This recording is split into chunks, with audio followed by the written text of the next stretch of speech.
Bakugan Battle Brawlers is one game that has stuck with me for many years. When I was a young lad, a bunch of these trading card type games were extremely popular. Even to this day, there has been so much love for these series. From Yu-Gi-Oh to that random chaotic game, there are numerous titles for people to enjoy. Bakugan and Yu-Gi-Oh were my main games as a kid, until I got into Magic the Gathering in my late middle school years. While it has been a while since I played, I do really enjoy these series and the memories spawned from them. A while ago, I posted and completed a Nuzlocke Run on this game. It was an extremely tough challenge, but I think I can do better. Is it possible to beat Bakugan Battle Brawlers with Ultra-Nuzlocke restrictions? Well, before we dive into the video, I should first lay down some ground rules. In this playthrough and challenge run, I will have to follow Ultra-Nuzlocke rules. What does that mean? The Nuzlocke part of it means if I lose a battle, I must permanently retire the defeated Bakugan, gate cards, and ability cards used. The last challenge run for this game, I went by matches rather than battles. A match consists of 3 battles, and so with this updated rule, things will be much more interesting.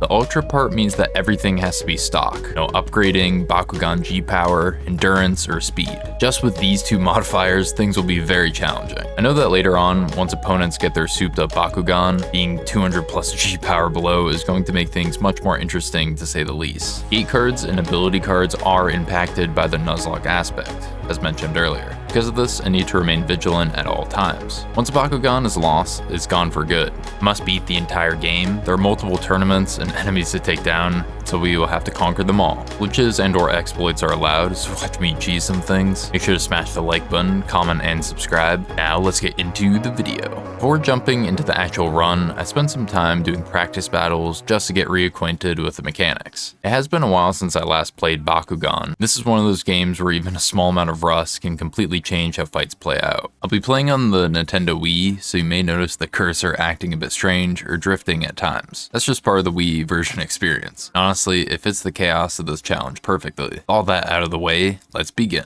We start by creating a new save file and selecting our attribute. For this Ultra-Nuzlocke run, I went with Darkest. This was a very intentional choice. I already knew that the final portion of the game transitions into a Darkest aligned battlefield during the last tournament arc against Marduk. That meant if I planned things correctly, I could potentially turn the hardest part of the game into one of my strongest points. The idea was simple: survive the early and mid game long enough to benefit at the end. And in an Ultra-Nuzlocke run, long-term planning like that becomes essential. After a few tutorial battles, we are introduced to Leonidas, our partner Bakugan. Leonidas is tied directly to the attribute we chose at the start, meaning Darkest defines his form and the role for the rest of the game. Normally, Leonidas can become extremely powerful through upgrades, but in this challenge, upgrades are completely banned. Whatever stats they start with is what we are stuck with for the entire run. There's no scaling, no catching up later, just raw survival. The first real step of the journey is the intro tournament, which serves as an early test of basic mechanics and positioning. At this stage, the AI is relatively manageable. Lack of upgrades does not feel completely overwhelming yet. Most battles are decided by basic movement, simple ability card usage, and avoiding obvious mistakes. However, I was already not playing casually. Even in these early fights, I had to constantly remind myself that this is an Ultra-Nuzlocke run. One bad battle means losing everything in that fight permanently, including Bakugan,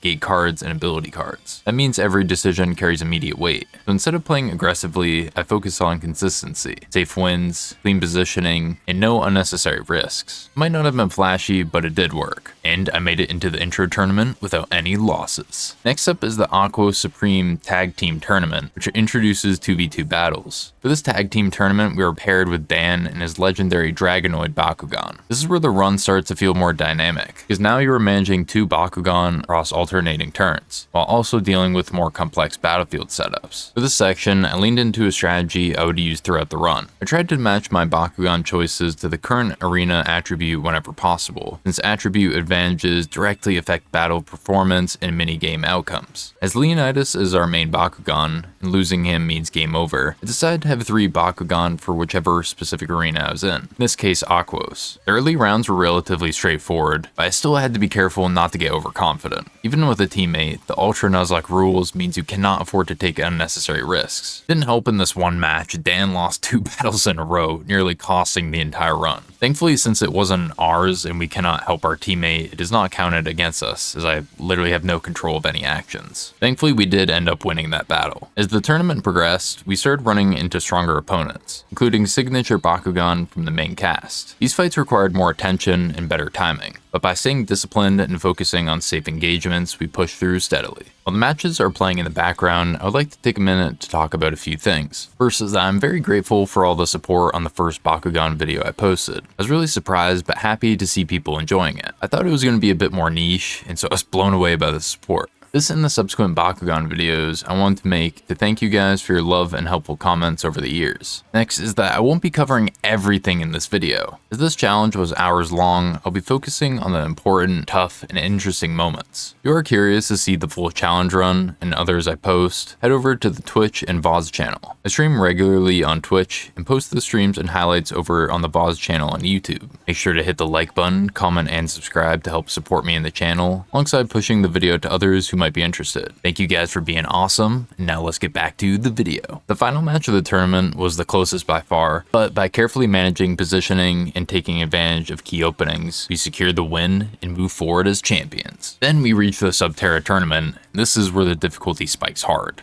I'd say that this is probably the second hardest arena, besides like the chaos is close, it's up there, it's gotta be first, but the unpredictability of this tournament is just like, it's so tough. Unlike the previous tournaments, this one is a free-for-all style 1v1v1v1 format, which makes positioning and survival significantly more important. There's no teammate to rely on, and multiple threats can appear at any time. But the real issue was not just the format, it was the power gap. By this point in the game, enemy Bakugan start scaling heavily in G power, while I remain completely locked at base stats due to the ultra restriction. That means I'm constantly fighting uphill battles where raw strength is not on my side. Every turn becomes about survival rather than aggression. I had to carefully plan my movement, prioritizing safe engagements, and extract value from every possible advantage on the field. Even then, things started to fall apart. This is probably a good point to start talking about power-ups and how even in an Ultra-Nuzlocke run, I'm able to somewhat balance the scales. First are the crystal power-ups. The player is able to use these in battle. Some are really OP, for instance the power swap, and others make things unpredictable with players randomly gaining points. Most scenarios, if one of these were available, I made sure to have one in stock at all times. Next are the card pickups. These aren't as useful, but will slightly change the game. Damage fields will damage Bakugan as they enter, mirrors will change the controls for each player, and so on. The confusion in mirror cards I found not to be useful at all since the AI just cheeses. I'll put in a clip just to show how cracked these NPCs can be, and it mostly just affects me. Lastly are the G power boosts. These will increase the Bakugan's level as they collect them. Certain arenas the player is able to fall off, which generally happens in the later stages of that arena. The walls won't bounce the player off. Won't be delving into explaining the various stats for each Bakugan. Defense, endurance, and so on. Most of them are pretty self-explanatory, but if you are interested, I'll link this website down below that explains everything. One thing I will be talking about though are the newly added Bakugan and cards. After each tournament, the player is able to unlock new gate card and ability cards. Recently, I had acquired this decent gate card that causes the first Bakugan that lands on it to lose its power level. While it's far from the best, it is decent for the time being. It has been a slight hindrance not using Leonidas, as he just has that raw damage, has like maybe double the G power of some of our Bakugan right now. But as mentioned earlier, I just don't want to risk it. During the final round of the Subterra tournament, I ended up losing one Bakugan permanently. Let me explain. The first battle, I ended up using more resources than I really should have, but whatever, I ended up getting the win in the end. Then one of the NPCs got the confusion card, which only affects me, not them. As I had to get a Bakugan on the field,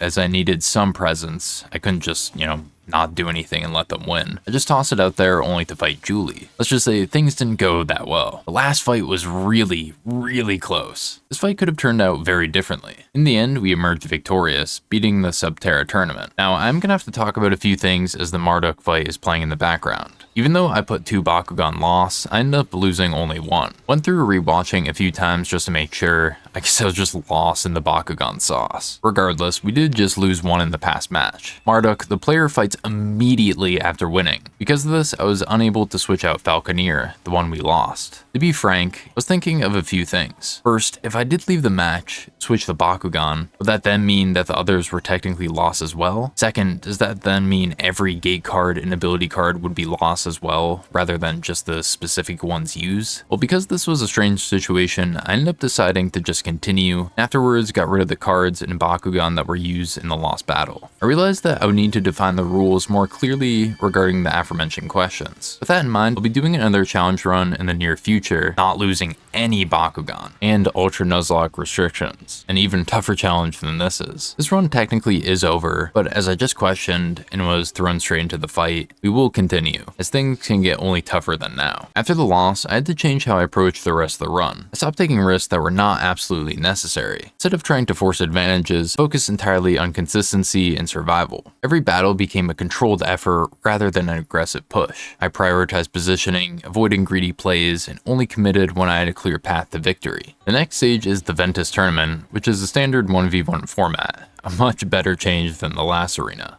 At this point, the AI is noticeably stronger. The experience from Subterra helped stabilize my approach. I was no longer playing recklessly, and that made a huge difference. Even though battles were so close, I was able to control pacing much better, focus on safe wins, and avoided unnecessary risks. It allowed me to get through the tournament without any additional losses. It was not easy, but it was clean. At this point, clean victories mattered more than anything else. Once the player completes the tournament, the second bad guy of the game shows up, Masquerade. Basically, Alice from the gift shop went on her break and decided to throw down. While our opponents at this point have vastly higher G powers than our Bakugan, having Bakugan for that specific arena has made things much more favorable. Ultimately, we clear another arena. Next comes the Pyrus Tournament, another 1v1 bracket. This is where the game starts to ramp up again. Enemy Bakugan are becoming much stronger, and mistakes are punished much more quickly. For instance, the arena the player fights in is much more challenging than the previous ones. At this point, I had fully adjusted to the Ultra-Nuzlocke mindset. Every battle was treated like a potential failure point, and made sure not to give the AI unnecessary openings. The fights were closer, but I managed to maintain control and avoid any further losses. Then we reached the Chaos Tournament. This is where things escalate once again. This is a 1v1 tournament. The major twist is that opponents begin using enhanced versions of their main Bakugan. That means higher G power, stronger abilities, and more dangerous battle outcomes. The player will fight the main cast alongside both bad guys in the game. This is the point where the game clearly expects you to be fully upgraded, but I'm still stuck at base stats, so every fight becomes significantly more dangerous. Even so, I managed to hold on. While I did mention the Pyrus Arena to be difficult to navigate around, this easily takes the top spot. Pretty much after the first couple of rounds, I was unable to get any battle abilities since they were so high up, and I didn't want to risk losing. Because of this, I'll have to do some testing before the next challenge runs in this game. I eventually made it through the entire tournament without losing any more Bakugan.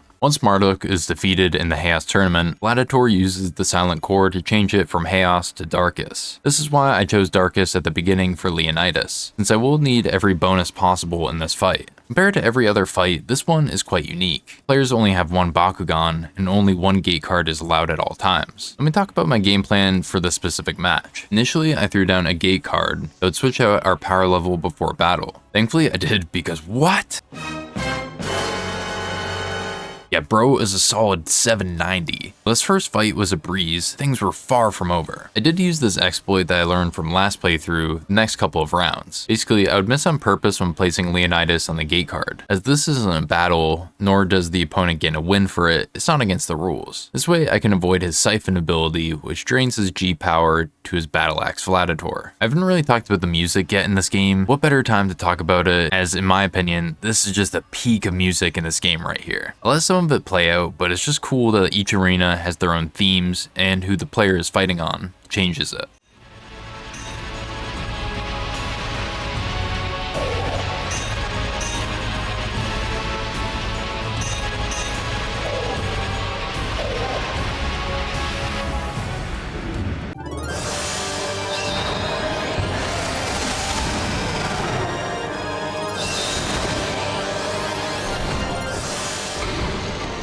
Whoever was in charge of this music just went hard in the paint. In the end, we defeated Marduk without losing any battles. That was a huge win. This was Bakugan Ultra-Nuzlocke. Compared to the original just Nuzlocke Run, this challenge pushed the game into a completely different difficulty category. The removal of upgrades fundamentally changes how Bakugan Battle Brawlers is played, forcing a much more deliberate, patient, and survival-focused approach. The intro and Aqua's tournaments were manageable. The Subterra tournament was the hardest point of the entire run. This is where I lost a Bakugan and ultimately realized that a second challenge run was in order as we were forced into the Marduk fight. Rules needed to be more clearly defined find for instances like this and for the run as a whole. From Ventus onwards, the run stabilized again, but every battle still carried a real risk due to the power gap between me and the AI. Despite that, I managed to complete the entire game without losing any additional Bakugan after Subterra. It was stressful, slow, and sometimes repetitive challenge, but also a rewarding one, especially going back to a game like this and experiencing it under completely different rules. With all that in mind, we did unfortunately not complete the challenge. I would have completed it with the previous challenge run's rules of matches versus battles to change it for this run to make things harder, which it evidently was. Because of this, I'll be going through this challenge again, doing it flawlessly, or at least not losing at the final round of the Subterra tournament, and it just forces me into the next match and I have to use that. So that was like just one really specific, and it was like the worst timing possible. Strangely, the hardest parts of the game were the Subterra arena. The Chaos tournament was challenging, but not as unpredictable as a 4-way battle. One thing that I'll be doing for the next run that I realized when starting the Chaos tournament was that enemies can be defeated at the park, the player receives their Bakugan. This is why I had Geographer in that arena. I think it would benefit to have at least one of these titans for each arena. I'm curious to hear your thoughts below on this and about the rules. Thank you for watching. Make sure to hit the like button, comment, and subscribe if you haven't already. It genuinely helps to support the channel and push the video to others who might enjoy it. Try to do something kind for someone today, whether it's a small or large gesture. This is your boy Skilled Fawn, and I'm out.